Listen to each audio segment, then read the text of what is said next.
ঠাকুমা তোমার বয়স পেরিয়ে গেছে 80। কে বলে ঠাকুমা তোমার বয়স পেরিয়ে গেছে 80।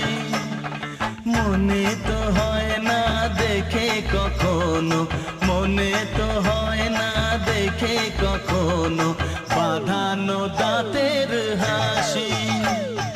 কে বলে ঠাকুমা তোমার